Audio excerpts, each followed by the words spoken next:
we're on top of a system that is centralizing and making everything worse. Bitcoin is the way out of that. And few people know that I was right. And you can see if you're using the right model to measure the world, Bitcoin, where prices fall to the marginal cost of production, the only free market, then your life is getting better and prices are falling. If you're using the wrong model to measure the world, a fiat instrument is probably the opposite. In a recent interview with Bitcoiner and author Saifedean Ammous, Jeff Booth addressed the mounting fears surrounding Bitcoin's stability and its role in the banking sector. Booth discussed how the potential for Bitcoin centralization could mirror the issues plaguing the current economic system, which is marked by frequent price dumps and erratic surges. Booth highlighted the inherent risks of Bitcoin becoming centralized, warning that such a shift could perpetuate the same cycle of control and manipulation seen in today's economy. He criticized the existing financial system for fostering division and inequality through relentless money printing and centralized control, leading to an unstable and manipulated market. Booth argued that Bitcoin's strength lies in its decentralization, which he believes is crucial for maintaining financial stability and preventing severe price fluctuations. However, he cautioned that if Bitcoin were to centralize, it could result in a collapse similar to the issues faced by traditional financial systems. Understanding and maintaining the decentralized nature of Bitcoin is essential to avoid replicating the failures of the current economic model and to safeguard against ongoing market volatility. Watch clips from the interview for further insights into Jeff Booth's conversation with Saifedean Ammous. Please like this video, subscribe to the channel, and turn on post notifications for more content. Enjoy the video. Our economy is getting worse and worse because of money printing and distortion, and that centralizes, and things should be getting better and better for the world at large. And we're on top of a system that is centralizing and making everything worse. Bitcoin is the way out of that. And few people know, and I think there's just not enough people that realize what that looks like and what the attack vectors look like, because it's such a complicated, it's actually very simple. The natural state of a free market is deflation. It means we've never lived in a free market. We've lived in a control structure that gets worse and worse over time, and we go to war. We elect leaders that divide us, and we go to war over that control structure. And it's looked like that throughout time, and then repeated throughout time as the winner of the war resets the currency and says, we promise we won't do it again. And then it starts again, and it repeats again. And so we're in that trap as humans, and we have been for 5,000 years. As we trade with each other in the world to get more value. But a system, if you could extract some of that value really slowly from other people, you could create a whole bunch of control by doing so. So we had a discovery in Bitcoin that changes that forever. And that means all of our past models on what it looks like, or what Bitcoin looks like, that are irrelevant. As long as Bitcoin stays decentralized and secure. So what has happened since I wrote the book, since you wrote the book? What's happened is a reinforcement that you were right, that I was right, and you can see if you're using the right model to measure the world, Bitcoin, where prices fall to the marginal cost of production, the only free market, then your life is getting better and prices are falling. If you're using the wrong model to measure the world, a fiat instrument is probably the opposite. It breaks your brain in thinking about this because it's the unseen. But that's where we're going. And as long as Bitcoin stays decentralized and secure, that is where we're going as a society, to somewhere that is almost unimaginable. It's so beautiful, so hopeful, for humanity, but almost unimaginable from our current paradigm. And that's actually part of the problem today in Bitcoin, is so many people are stuck in the existing paradigm. They're conflating, they're bringing the existing paradigm that's always existed into Bitcoin, thinking it needs to act like that. And so they're actually playing into the centralization of Bitcoin by doing so too, because it's such a different, like, it just let's start in first principles. These systems are incompatible together. One allows deflation and all prices fall relative to money, and one doesn't.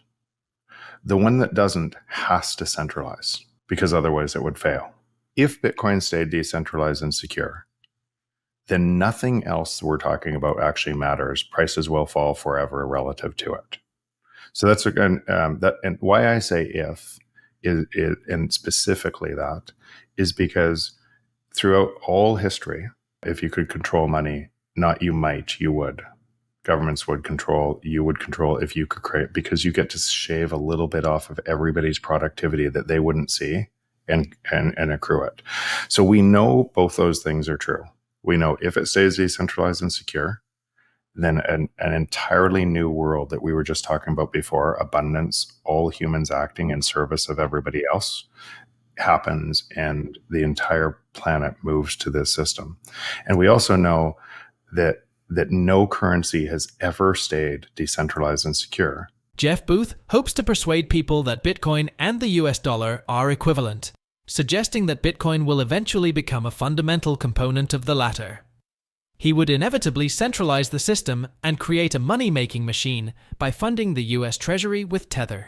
Booth queries whether the goal is to persuade users to switch to Bitcoin or to stick with Tether or another stablecoin. He points out that Bitcoin's deflationary nature will dupe most people despite believing prices will grow. Booth outlines two viewpoints on Bitcoin: a circular economy for the unbanked worldwide and a store of value in the West. He explains the necessity of Layer 2 and Layer 3 solutions to safeguard Bitcoin's decentralization and security and enable consumers to spend it without needing middlemen. Let's go back to the interview and watch more clips to gain insights from Jeff Booth. I would tell everybody that Bitcoin is going to be a core part of the US dollar. And I would move from, and I would convince people that US dollar and Bitcoin are synonymous. And I would use the money printing that I would be allowed to do through Tether to be able to fund the US Treasury further, and convince people to pay in the second layer, US dollar, around the world and other currencies around the world. And I'd arbitrage the spread between Bitcoin and that. And it would create a massive money-making machine to be able to convince people to do it more. And as everybody was using this new layer on top of Bitcoin, which would centralize naturally, because it has to, because the free market is deflationary and this one's inflationary. So it has to centralize more. Is your incentive to move people to Bitcoin, or is your incentive to keep them on Tether? And then if those incentives are or another stable coin or another LT2, just think about the incentives in the business or the US dollar. Is your incentive to keep them in the US dollar, or is your incentive to move them to Bitcoin? And I suspect that because those incentives are paid for by the same thing that we're talking about, it's more centralization and it's faster centralization as a result of this. And that's where the natural market takes you. Because of that same thing, people won't know.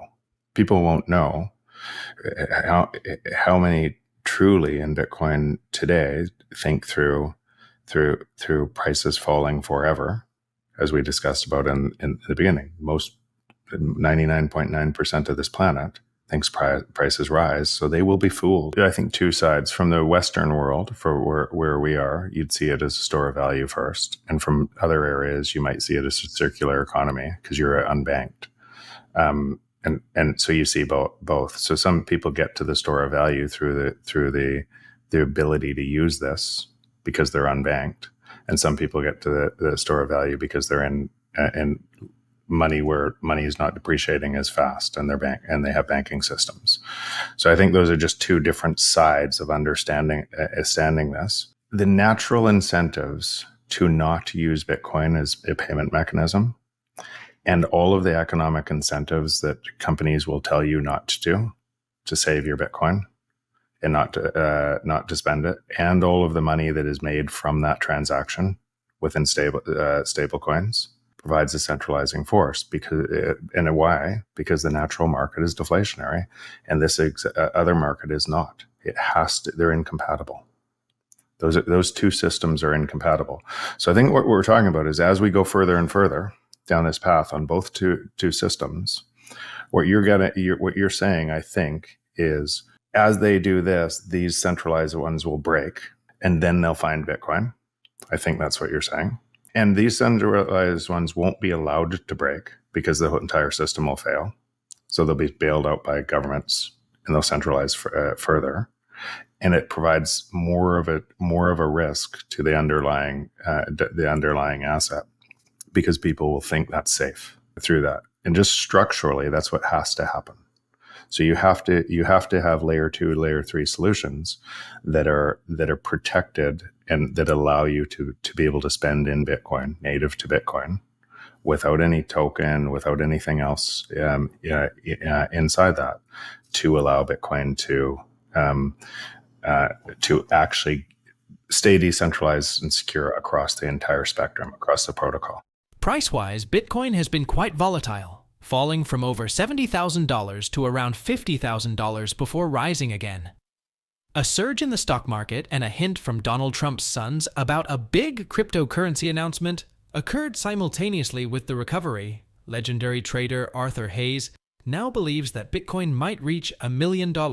According to Hayes, governments and other institutions are reevaluating their approaches to finance as the world prepares for a moment of profound transformation in the global monetary system. Hayes believes that further money printing by the US government to avert a future financial disaster will cause the price of Bitcoin to soar. Regardless of party or economic stance, he believes lawmakers would direct the Treasury Secretary to move swiftly to avert a crisis. Hayes' prediction of a $1 million Bitcoin price would give it a market capitalization of $20 trillion, cementing its status as a major player in the financial world. While the future of Bitcoin is uncertain, predictions like Hayes' and the recent price surge have put the spotlight back on the cryptocurrency. Investors are watching closely to see what's next for Bitcoin. This would cause the money supply to rise sharply, benefiting assets like Bitcoin. The value of Bitcoin has dropped dramatically in the last few days, losing thousands of dollars in worth in a few days. However, the recovery has been equally spectacular, with the price rising by more than 10% and a $100,000 price objective in sight. With transaction volume increasing 82% per week, Bitcoin aficionados are again focused on the cryptocurrency achieving this milestone. The market for digital tokens is rising, with Bitcoin at the forefront. As we conclude, what are your thoughts on this interview?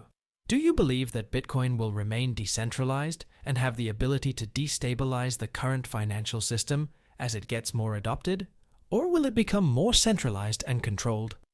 Please drop your thoughts in the comments below, share this video, and hit your thumbs on the like button. Thanks for watching. Don't forget to subscribe.